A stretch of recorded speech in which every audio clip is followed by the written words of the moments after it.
सभी को नमस्कार, आप सभी का स्वागत है 10 मिनट शो में। मेरे प्यारे दोस्तों, आज हम आप सभी के साथ डिस्कस करेंगे रिसेंट एग्जाम के बेहतरीन क्लोज टेस्ट। ये क्लोज टेस्ट किस तरीके से कम समय में आपको बनाने चाहिए, इस टेक्निक को ध्यान से समझना बहुत ज़रूरी है। आइए दोस्तों, कहानी को शुरू करते हैं।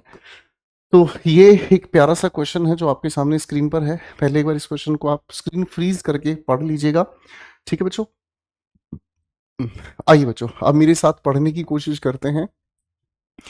जब भी हमारे सामने कोई क्लोज टेस्ट आता है, सबसे पहले क्लोज टेस्ट के गिवन ऑप्शंस को एक बार ध्यान से आप लोगों को पढ़ लेना चाहिए और उसके बाद इस पूरे पैसेज को पढ़ना चाहिए।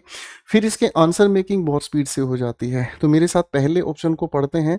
सर यहाँ लिखा है हैप्पीनेस, एंगर, वरी, कंफ्यूजन। आप ध्यान से देखेंगे तो ये सारे के सारे मूड हैं। किसी भी इंसान का मूड हो सकता है, वो खुशी बता सकता है, गुस्सा, चिंता या फिर कंफ्यूजन। ठीक है। आगे लिखा है डीपेंड। डीप एडजेक्टिव है, मींस गहरा। ईएन लगाने से वर्ब बनी, ईडी लगाने से थर्ड फॉर्म बनी। अब ये एडजेक्टिव भी हो सकता है, वर्ब की थर्ड फॉर्म भी हो सकता है। डीपेंड का मतलब कुछ गहरा हुआ, शिफ्टेड, एनलाइटेंड और वर्सन। ठीक है। अब इन सभी शब्दों को अगर हम ध्यान से समझेंगे तो ये दोनों पॉजिटिव नेगेटिव वर्ड हो सकते हैं। एनलाइटेंड सिर्फ पॉजिटिव वर्ड है, वर्सन सिर्फ नेगेटिव वर्ड है। एनलाइटन का मतलब होता है दिव्य ज्ञान की प्राप्ति होना और वर्सन का मतलब कोई चीज खराब हो जाना। इंपॉर्टेंस, ब्यूटी, पावर, फ्रेजिलिटी, चारों ऑप्शंस नाउन है पार्ट्स ऑफ स्पीच के अनुसार। फ्रेजिलिटी का मतलब होता है जिसमें एक वीकनेस होती है, ठीक है ना जी, जो आराम से टूट सकता है। पावर ताकत है, ब्यूटी सुंदरता है, इंपॉर्टेंस इंपॉर्टेंस आप जानते ही हैं। Inspired, energised, discourage, depleted. Deplete शब्द से ये डिप्लीटेड बना है, जो कि एक वर्ब की थर्ड फॉर्म है। डिप्लीटेड का मतलब धीरे धीरे कम हो जाना, ठीक है ना जी। और एनर्जाइज्ड अपने आप में जिसमें पावर की यानी कि एनर्जी की जनरेशन हो गई है। अब मेरे भाई इन सभी शब्दों में इंस्पायर्ड, एनर्जाइज दोनों वर्ड पॉजिटिव हैं। डिस्करेज मतलब जिसका आपने हौसला तोड़ दिया, नेगेटिव वर्ड है। डिप्लीट भी अपने आप में नेगेटिव वर्ड है। Teach, challenge, inspire, overwhelm, sir सारी की सारी ये वर्ब्स हैं। अब मैं आपके सामने पैसेज पढ़ता हूँ, साथ साथ आंसर बनाता हूँ। देखो, क्लोजर्स को बनाने की टेक्निक क्या है। फटाफट से पहले एक बार ऑप्शंस पढ़ लो। ऑप्शंस पढ़ने के बाद जब आप पैसेज पढ़ेंगे तो आपका आंसर फटाफट से बन जाएगा। आपके पेपर में सेपरेट पेज पर एक एक ऑप्शन अगर देखने को मिले, फटाफट से एक बार सारे ऑप्शंस देख जाओ, फिर पैसेज पढ़ो, आंसर एकदम से बनते चले जाते हैं। I was strolling. स्ट्रोलिंग का मतलब क्या होता है? वॉकिंग लेजरली, मस्ती में मैं चल रहा था पार्क में। एक रात की बात है जब मैंने देखा एक आदमी को जो बैठा हुआ था बाई हिमसेल्फ। बाई के साथ जब रिफ्लेक्सिव प्रोनाउन हमें देखने को मिलता है तो इसका मतलब अलोन समझ आता है। ऑन अ बेंच, किसी भी बेंच पर।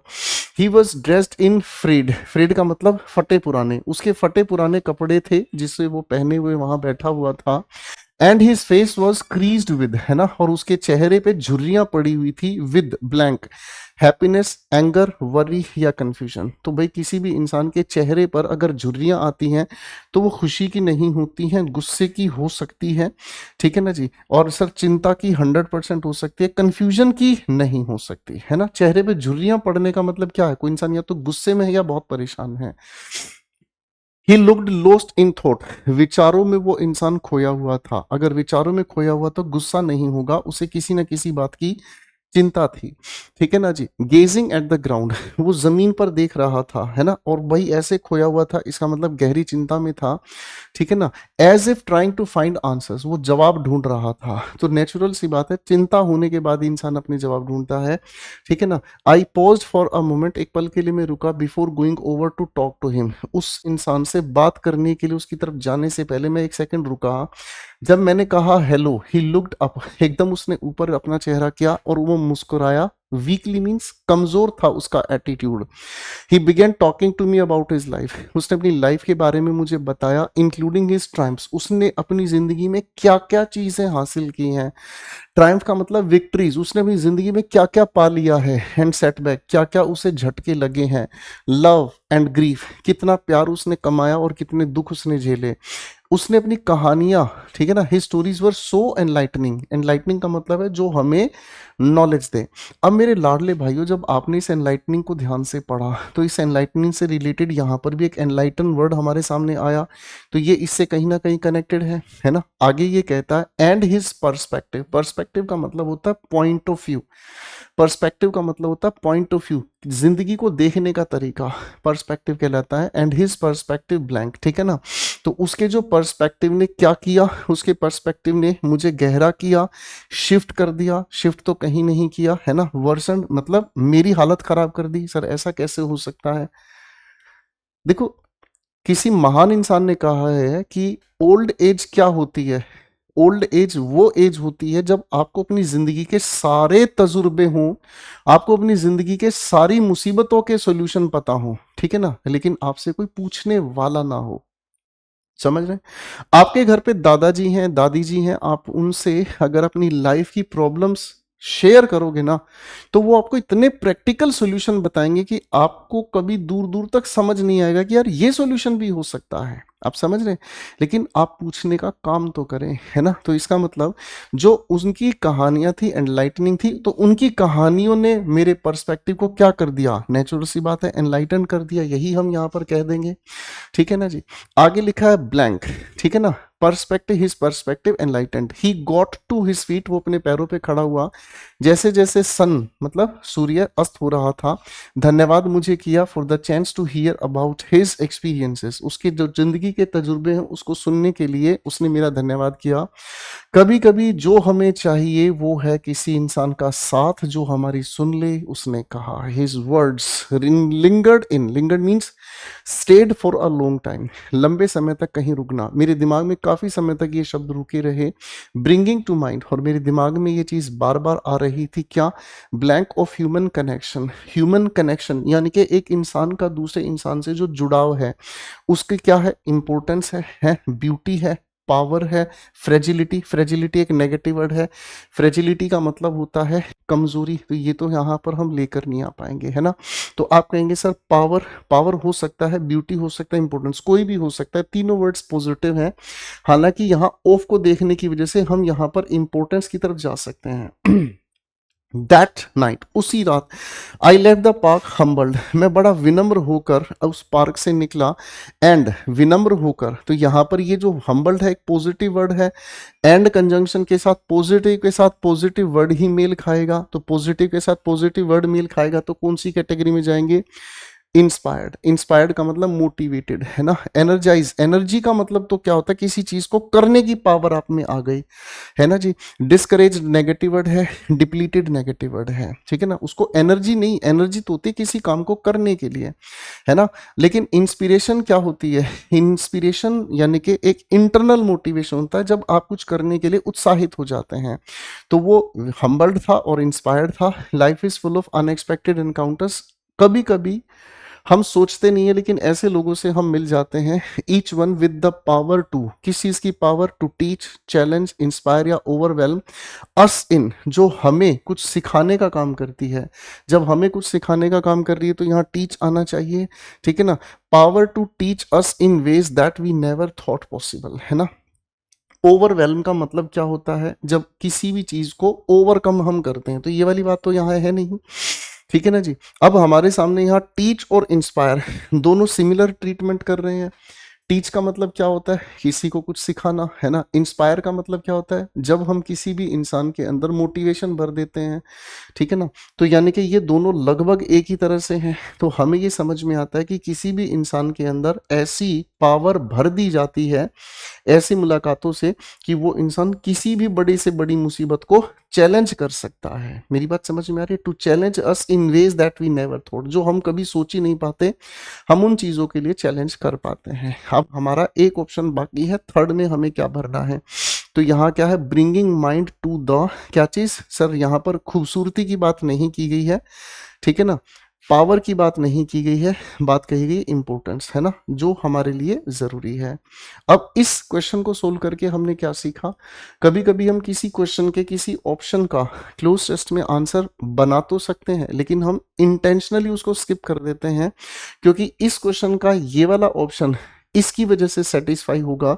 और अगर जल्दबाजी में ये मैंने आंसर दे दिया तो मेरा ये आंसर भी गलत हो जाएगा। तो कभी कभी क्लोज टेस्ट में हमें ये सिस्टम पहचानना होता है कि इसकी वजह से अगर ये कनेक्टेड है तो पहले ये नहीं, पहले ये वाला ऑप्शन हमें भरना होगा, फिर उसके बाद ये, क्योंकि यहां से यहां तक आने के लिए बीच की ये 4 लाइन इन दोनों के मीनिंग को जनरेट करना सिखा देंगे। तो क्लोज टेस्ट की ये बहुत अच्छी प्यारी टेक्निक है।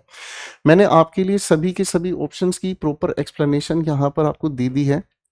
अब क्वेश्चन नंबर 2 को मेरे लाडले बच्चों पहले आप बनाकर देखेंगे। चलिए अब मैं भी आप लोगों के लिए पढ़ता हूं, है ना। रिफ्रेशिंग जो आपको फ्रेश कर दे, पॉजिटिव वर्ड है। ओवरवेलमिंग का मतलब होता है जो आपके काबू से बाहर हो जाए, जिसके अंदर बहुत ज्यादा ओवर पावर आप हो जाते हैं। इन वाइगोर, वाइगोर का मतलब भी पावर हो गया। इसी चीज के लिए मैं आपको द वोकैब्युलरी सजेस्ट करता हूं। कोई भी वर्ड देखते ही आप तुरंत उसको तोड़ देते हैं। वाइगर मीन्स पावर, पावर, और इन का मतलब इनसाइड, यानी कि जो आपके अंदर पावर भर दे। मेरी बात समझ में आ रही है? ठीक है जी, हाँ है ना। और डिसकंसर्टिंग, डिसकंसर्टिंग का मतलब क्या होता है, यानी कि जब आप किसी तरह से परेशान हो जाएं, तो ये अपने आप में नेगेटिव वर्ड है ना जी। ये भी पॉजिटिव, ये भी पॉजिटिव, ये भी पॉजिटिव, ये वर्ड नेगेटिव है। ठीक है ना जी। आगे देखते हैं, rough, fragile, stiff, soft. Rough भी नेगेटिव वर्ड है ना, खुरदरा। फ्रेजाइल जो टूट जाए, ये भी नेगेटिव वर्ड है। स्टिफ जो अकड़ता है, पॉजिटिव नेगेटिव हो सकता है, लेकिन सॉफ्ट हमेशा नेगेटिव ही रहेगा। सॉफ्ट के अंदर बैंड होने की क्षमता होती है। एंगेजिंग का मतलब जो अपने साथ हमेशा कनेक्टेड रखे, है ना। विविड का मतलब जो रियल फील हो। सिंपलिस्टिक्स जो सामान्य है, और जो स्पष्ट नहीं है वो अनक्लियर है। एक अकेला ये वर्ड नेगेटिव है ना, बाकी तीनों पॉजिटिविटी में जा रहे हैं। जिसकी लिमिट नहीं वो बाउंडलेस है। खोखला शैलो होगा। स्टेगनेंट ठहरा हुआ, सड़ता हुआ। प्रेडिक्टेबल जिसके बारे में भविष्यवाणी की जा सके। ठीक है जी। आगे हमारे सामने क्या है बेटा, डल, रिलीवेंट, बोरिंग, इरिलीवेंट। अब देखना इस लिखे हुए वाक्य, इस मतलब चॉइसेस में डल नेगेटिव हुआ, बोरिंग नेगेटिव हुआ, जो रिलीवेंट नहीं है नेगेटिव हुआ, रिलीवेंट पॉजिटिव वर्ड हुआ, है ना। रिलीवेंट का मतलब होता है जिसकी सेंस कनेक्टेड हो। ठीक है, चलिए अब हम पैसेज को पढ़ते हैं मेरे बच्चों। The used book store was not merely a location where one might purchase books. ठीक है ना, जहां बुक स्टोर हम गए वहां पर यूज की गई किताबें बिक रही थी, है ना। ये बेसिकली एक ऐसा, मेयरली मीन्स ओनली, ठीक है ना। ये केवल ऐसी लोकेशन नहीं थी जहां कोई भी इंसान किताबें खरीद सकता था, लेकिन इसके अलावा it was a refuse. Refuse का मतलब क्या होता है? रिफ्यूज का मतलब होता है जब सैनिकों को या देशवासियों को या किसी स्टेट के इंसान को किसी कारणवश वहां से हटाया जाता है और उनको कहीं और बसने की जगह दी जाती है, तो उसे को हम रिफ्यूजी कैंप कहते हैं। तो रिफ्यूज का मतलब होता है टेम्परेरी स्टे वाली एक बातचीत। ठीक है ना, ये एक टेम्परेरी एक ऐसी स्थान है जहां आप आकर रहेंगे तो आपको कुछ डिफरेंट फील होगा। द एयर वॉज थिक, हवा यहाँ मोटी होती है। With the earthy, earthy means धरती से रिलेटेड, जिसमें जमीनी खुशबू हो, है ना। रिच स्मेल ऑफ पेपर, जिसमें कागजों की खुशबू फैली हो। भाई लाइब्रेरी में आप जाते हैं जहाँ पुरानी पुरानी किताबें हैं, तो वहाँ कैसी स्मेल, मिट्टी की खुशबू मिलेगी। कागज जो पुराने कागज हैं, बहुत पुराने, पीले पड़ जाते हैं वो कागज, उनकी स्मेल आपकी नाक में चढ़ेगी। डस्ट की आपको खुशबू मिलेगी। एंड ऑड फ्रेंस, एक ऐसी फ्रेग्रेंस, एक ऐसी खुशबू जो आपके लिए ऑड है, सामान्य नहीं है। जनरली ऐसी खुशबू नहीं मिलेगी, है ना। जैसे गांव देहात में क्या होता है, जब बारिश होती है ना, तो बारिश होने के बाद जमीन से मिट्टी की खुशबू आती है ना। हरे भरे पेड़ों की खुशबू अलग ही आती है। शहरों में तो भाई गैस चैम्बर आप जानते ही हैं। विच वॉज एट वंस, जो एकदम से सूदिंग था। सूदिंग का मतलब क्या होता है, रिलैक्स कर रहा था। अब एंड से पहले पॉजिटिव कैटेगरी का मीनिंग है, तो इसका मतलब एंड के बाद भी यहाँ पॉजिटिव कैटेगरी का वर्ड ही चाहिए। तो सर ऐसी जो मतलब क्या थी, हवा, एनवायरनमेंट, फ्रेग्रेंस कैसी थी, रिफ्रेशिंग थी, ओवरवेलमिंग थी, इनवाइग्रेटिंग थी, डिस्कंसर्टिंग थी। तो सर नेगेटिव वर्ड तो है नहीं। इनवाइग्रेटिंग, क्या ये मेरे अंदर कोई पावर भर रही थी? सर मुझे ताकतवर तो ये बना ही नहीं रही थी। हवा से ताकत का क्या? ओवरवेलमिंग का मतलब क्या होता है, यानी कि जो मेरे ऊपर एक अलग सा नशा कर रही थी, यानी कि जो मेरे ऊपर जबरदस्त इंपैक्ट कर रही थी। तो सर यहाँ पर सड़ी हुई किताबों का पुरानी किताबों की जो हवा थी उससे मुझे रिफ्रेशमेंट तो मिल नहीं रही थी। रिफ्रेशमेंट तो हमें तब मिलती है जब हम पहाड़ों पे जाते हैं और वहाँ बिना पोल्यूशन की वो हवा जब हम फील करते हैं तो वो रिफ्रेशिंग है, जिससे हमारे फेफड़े खुल के सांस लेते हैं। आपको पता है आप जिन शहरों में रहते हैं वहाँ इतना पोल्यूशन है कि आप खुल के सांस भी नहीं लेते, आप इतना मतलब मिनिमल सा सांस लेते हैं कि बस काम चल जाए। और अगर आप खेतों में जाएं जहाँ हरियाली है ना, जहाँ पोल्यूशन नहीं है, जहाँ ट्रैफिक नहीं है, वहाँ आह, अपने आप ही अलग तरह का कंफर्ट आता है। तो रिफ्रेशिंग नहीं है, ओवरवेलमिंग, इसके लिए हम मार्क कर देंगे। आगे पढ़ते हैं। I would spend hours there, मैं कई घंटे वहां रुक सकता हूँ। Running my fingers over the spine, अब लाइब्रेरी में जाते हैं तो किताबों की जो स्पाइन है उन पर, स्पाइन का मतलब जैसे कोई भी ये बुक है, ठीक है ना जी, कोई भी ये बुक है, इस पे यहाँ पर जो जिल्द चढ़ी होती है जिस पे किताब का नाम, इन पे हाथ फेर कर मैं कई कई घंटे बिता सकता हूँ। Over the spine of ancient, प्राचीन किताबें, फॉरगॉटन बुक्स, जिन किताबों का नाम भी लोग भूल गए हैं, है ना, that stood on the shelves, जो शेल्व्स पर यानी कि अलमीरा पे रखी हुई थी। हर एक नावल वॉज अनदर वर्ल्ड, एक अलग ही दुनिया है हर एक नावल में। पढ़ के देखें तो, टू डिस्कवर, आप खोज के देखें, पढ़ के देखें। And I finally removed a leather bound book, और फिर मैंने एक शेल्फ से एक लेदर की जिसके ऊपर जिल्द चढ़ी थी, कवरिंग थी, उसको मैंने हटाया। विद एन ऑड येलोड टाइटल, पीला पड़ा हुआ था उसका टाइटल। इसके जो पेजेस थे वर ड्राई एंड, अब देखो ध्यान से, एंड से पहले ड्राई का मतलब सूखे हुए थे, पीले पड़े हुए थे, नेगेटिव वर्ड है, तो यहां हमें नेगेटिव लेकर चलना पड़ेगा। क्या लेके चलेंगे? रफ, कोई बात नहीं, चल सकता है। फ्रेजाइल, जो आसानी से टूट जाए, फट जाए, तो जो वो पन्ने हैं ड्राई होने की वजह से आसानी से फट जाएंगे।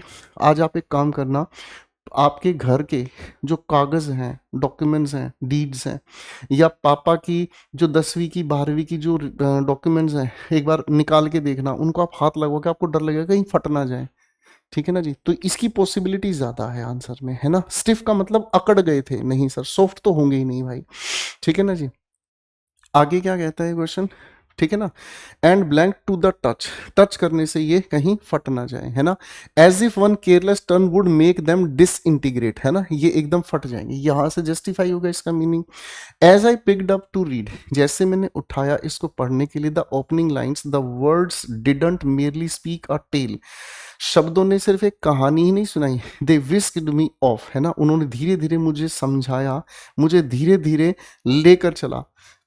विस्क का मतलब था चुपके से निकल जाना, कहां पर? एक नई दुनिया में, ठीक है ना जी। A place of magical creatures, ऐसे ऐसे जादुई क्रिएचर्स उस किताब के अंदर लिखे हुए थे, है ना।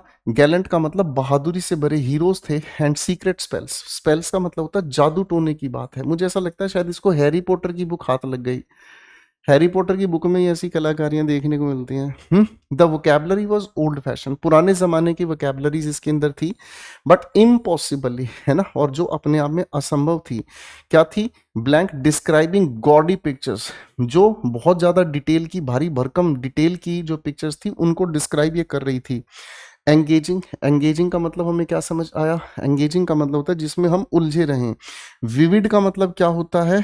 जब हम किसी चीज को शब्दों से चित्र बनाते हैं, शाब्दिक चित्र बनाते हैं। कई बार आपका छोटा भाई बहन आपके सामने किसी भी घटना को इतने सुंदर तरीके से बताता है कि आपके दिमाग में पूरी इमेज सेट हो जाती है, that is called vivid description. Vivid describing, ठीक, impossibly vivid describing gaudy pictures in my head, मेरे दिमाग में चित्र बन रहे थे। That were more real than the, है ना, वो ज्यादा रियल महसूस हो रहे थे किसकी बजाय? क्रीकी आयल्स, आयल्स का मतलब रास्ते, है ना। ऐसा नहीं कि मतलब उलझे पुलझे कुछ शब्दों से बना दिया, कुछ भी नहीं, नहीं, बहुत अच्छे से डिस्क्रिप्शन था, मेरे चारों ओर मुझे वो चीजें फील हो रही थी। तो सिंपलिस्टिक नहीं, अनक्लियर नहीं, है ना, ठीक है। विविड को हम कहते हैं सादृश्य। आई वॉज अमेज्ड, मुझे अचंभा लगा, by the imagination of the writer, कि राइटर, उस समय के राइटर कितने हाईली इमेजिनेटिव थे, कितने ज्यादा कल्पना में चलते थे, है ना। A well that was presumably truly, है ना, जो परज्यूमेबली का मतलब होता है माना जा सकता है, सच में माना जा सकता है, ब्लैंक दीज टेल्स, है ना, बाउंडलेस, शैलो, स्टैग्नेंट या प्रेडिक्टेबल। तो इस पॉइंट में हमें क्या कहना होगा भाई? भाई इस पॉइंट में हमें कहना होगा प्रेडिक्टेबल का मतलब जिसकी भविष्यवाणी की जा सके। नहीं सर, जब आप उनके बारे में उनकी इमेजिनेशन को लेकर इतने ज्यादा सरप्राइज्ड हैं तो आप उनको प्रेडिक्टेबल कह ही नहीं सकते, नहीं कह सकते, है ना।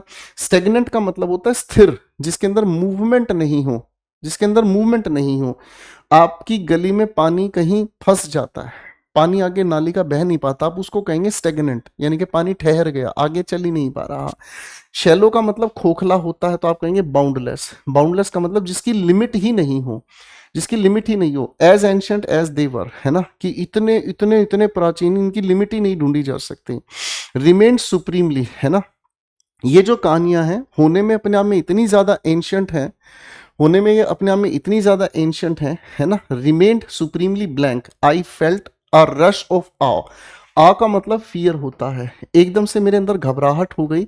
An appreciation that capable that and capable of igniting the imagination, कि मेरी कल्पनाएं भी इग्नाइट हो गई एकदम से, ऑफ अ न्यू जनरेशन, है ना। तो ये इरिलीवेंट तो स्टोरीज होंगी नहीं, बोरिंग होंगी नहीं, बोरिंग होगी तो पढ़ेगा ही क्यों, उसको तो बहुत अचंबा हुआ कि इतनी ज्यादा तगड़ी है ना। डल होगी नहीं तो बचा एक ही क्या चीज, रिलीवेंट। रिलीवेंट का मतलब हमें क्या समझ आता है? रिलीवेंट का मतलब होता है जो कनेक्टेड है, जिसको अगर आप पढ़ोगे तो अभी भी आपको फील होगा कि ये सच में बहुत ही ज्यादा मजेदार हैं। ठीक है बच्चों, तो मेरे प्यारे भाइयों, बहुत ही अच्छे क्वेश्चन अभी रिसेंट एग्जाम से लिए गए हैं, आपके सामने डिटेल भी मैंने दे दी है, ज़रूर इनको पढ़िएगा।